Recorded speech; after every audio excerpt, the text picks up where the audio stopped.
Welcome to episode 118 of Rebirth Revolution. My name is Melissa Olson. Happy New Year! I hope you have survived the holiday season and are renewed in all the ways you need to be to face another year. The break I took didn't turn out as expected. I had planned to go on a family trip, which needed to be canceled at the last minute because of the rise in COVID cases. Who would have figured that we would be in this phase of the pandemic at this point in time? I know how discouraging it is, and how difficult it is to deal with the fact that there are just enough anti-vax, anti-mask people to keep this thing mutating and spreading. It is hard to understand those who have such a nihilistic point of view. It is crazy-making to see so many people rejecting the very premise that we are in a pandemic, let alone that they have any responsibility to the community to do the bare minimum it takes to keep from harming others. I was talking to a dear friend of mine who, like me, is deeply concerned. We have to shore each other up and remind ourselves that we are not crazy to be taking precautions when others have adopted the attitude that none of this matters. We came to the realization that our natural tendency to take things seriously, and as such worry about what is happening, has somehow given others the space to not take it as seriously, to not worry about it at all. We are the designated worriers. Our vigilance gives others the feeling that they can take the day off. So be it. That does seem to be how life works. We can't all worry about everything all the time, so we feel we can take a break as long as we know someone else is worried for us. I know I'm guilty of that with some of the big issues that leave me feeling helpless. It's also very human.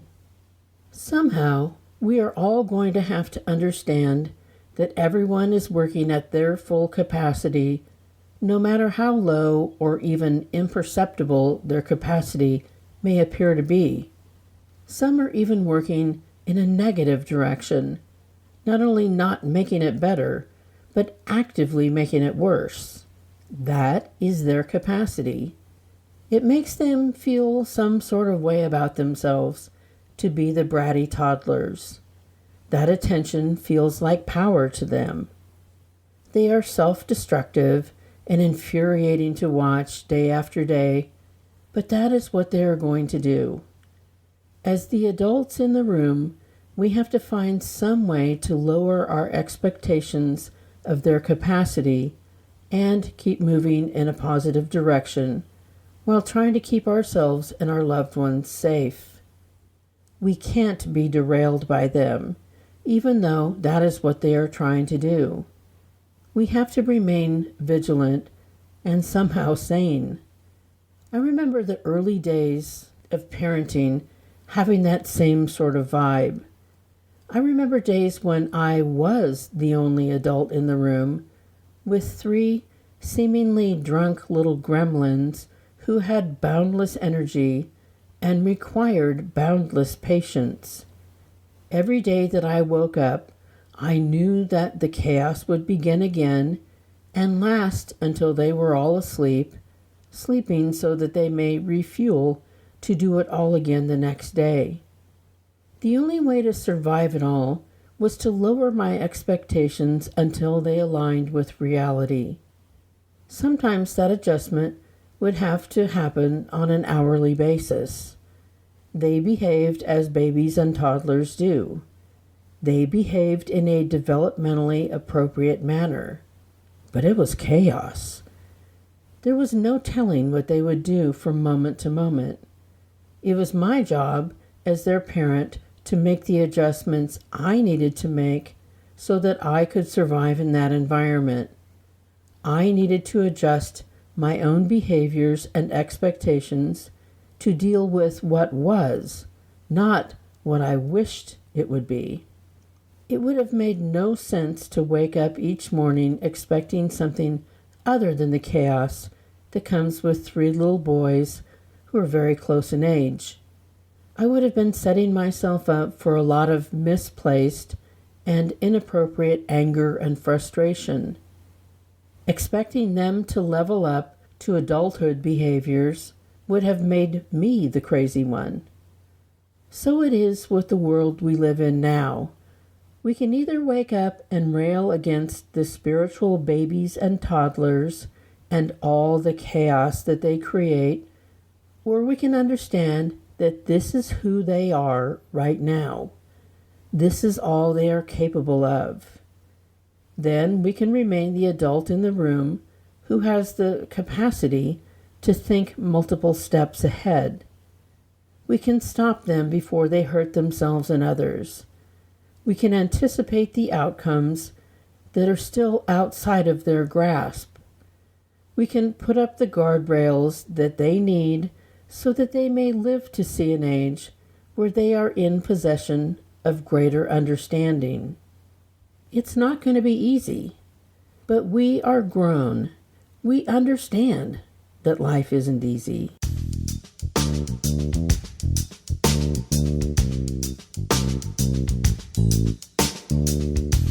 Let's talk about this new year and the resolutions we may want to consider. Since we are not far from finishing out a second year of this global pandemic, we will not be looking to do anything that adds more stress to our lives. We are at or near our breaking points on that one. So this year it will be somewhat different. I want you to consider letting some things go instead of taking on more. I want to help you free up your time and the space in your head that juggles way too many things. So here we go. New Year's resolution number 1 is be content with enough being enough. There was a story that the author Kurt Vonnegut told about an interaction with fellow author Joseph Heller at a party they attended that was given by a billionaire. Vonnegut said to Heller, "Joe, how does it make you feel to know that our host, only yesterday, may have made more money than your novel Catch-22 has earned in its entire history?" And Joe said, "I've got something he can never have." And Vonnegut asked, "What on earth could that be, Joe?" And Joe said, "The knowledge that I've got enough." The media-driven capitalist society we live in would be horrified if you ever stumbled onto the notion that enough is enough.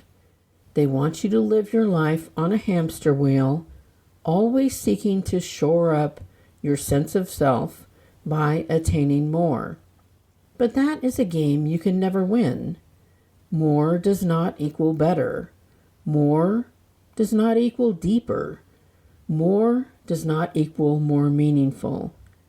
But we are constantly being fed the notion that everything we feel, every feeling of lack, can be solved by more. More money, more status, more power, more friends, more likes.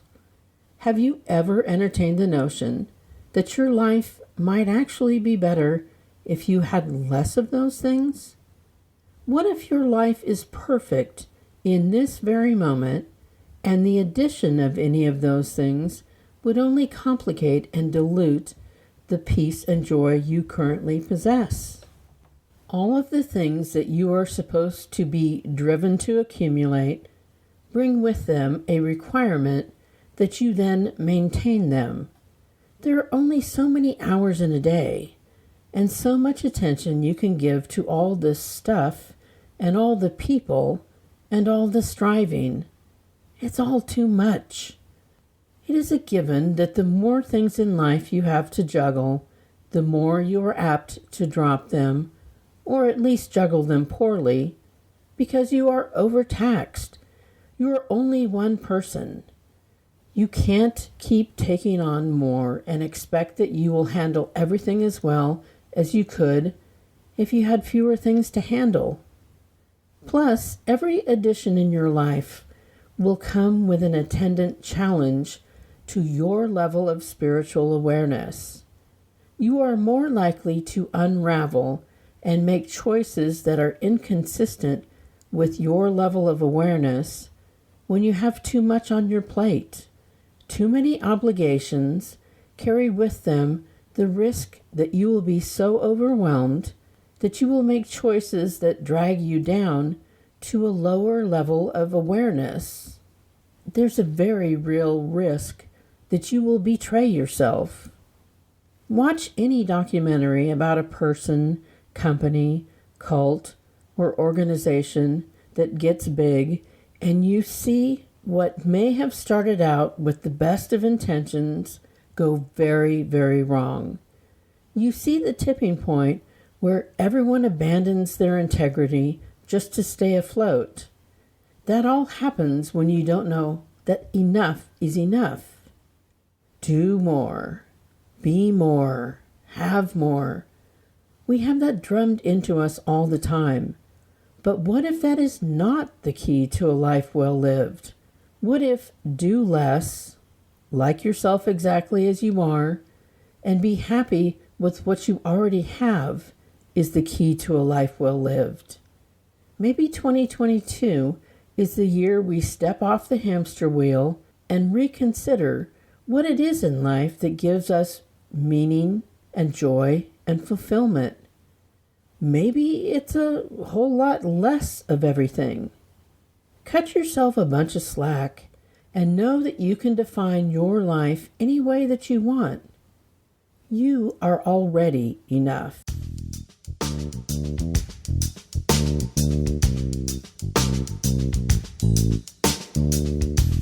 Resolution 2 for 2022 is drop any and all work that is not yours to do. So many of the agonies in this life come from our misunderstanding of what is ours and what is someone else's work to do. You are not here to solve everyone else's problems. You are not here to ensure that others do what you would do in any given situation. You are not here to map out anyone else's life, not even your children's. You are not here to convince anyone of anything. You are here to do your own work. The beauty of this is that you will find you have much more time to devote to your own work when you drop everyone else's. Here's another freeing thing. You don't have to convince anyone to agree with the work you have decided you want to do. It's none of their business. It is only your business. Let's take the situation of having conflict with another person. The old way of doing business is that you would try to resolve the conflict by arguing with the other person. You would each be trying to convince the other that you are right and they are wrong. You would fight to have them see it your way, and they would fight to have you see it their way. In reality, there is no way that any two people can clearly see it through the eyes of another. Your vision of everything that happens is colored by your spiritual awareness level and your previous experiences. These factors cannot line up perfectly for any two people. The fight is no longer necessary. If you find yourself in conflict with another, you can assess the situation, decide what you want or need to change in your own thinking or approach, and then make that change without further input from the other person. That is your work to do. The other person gets to decide if there is anything they want or need to change. You have no control over that. You can't make people do work that they are not ready for or equipped to do. Often the act of arguing with another person about a conflict is nothing more than trying to convince the other person that you don't have work to do. At the same time, they are arguing that they don't have any work to do. In reality, neither person is likely to do any changing if they cannot spot their own deficiency without it being pointed out. You can't insist that someone act at a 7th grade level of awareness when they are currently at a 5th grade level. You are asking them to understand and respond in a way that they have not yet earned access to. It's not so much that they don't want to see, it's that they can't. At least they can't yet. So let that whole thing go. You are in charge of your own growth, and everyone else is in charge of theirs. It also frees up a bunch of your time when you understand that most things are none of your business. Some things are your business, but most things are not. I mean that in the best way possible. You don't have to impose your beliefs on anyone else, nor are you responsible for what happens when they make a choice that doesn't match what you would have chosen. That is their path. You have your own. You have been able to fashion your own experience through the choices you have made. Everyone else gets to do the same thing with their life. They have to make the choices that create their experience, and they have to deal with whatever the natural consequences of those choices turn out to be. Those are their lessons. That is their karma. It is not an act of love to interfere with other people's lessons. Just think of how proud you are of yourself when you figure something out. Think of all the times you have tried things that didn't work until you tried something that did. These common experiences in life end up giving you your strong sense of self. These moments build your resilience. They give you that amazing feeling that you can handle whatever comes your way. It is truly unloving to strip other people of those moments and leave them feeling helpless. Our strength must be used in a manner that does not leave other people weak. Our goal here is that we all learn and grow and move to higher levels where we experience more peace and more joy. We want to move to higher levels where we have more honesty, integrity, empathy, and humility. And we want that for everyone else. That is how we change the planet.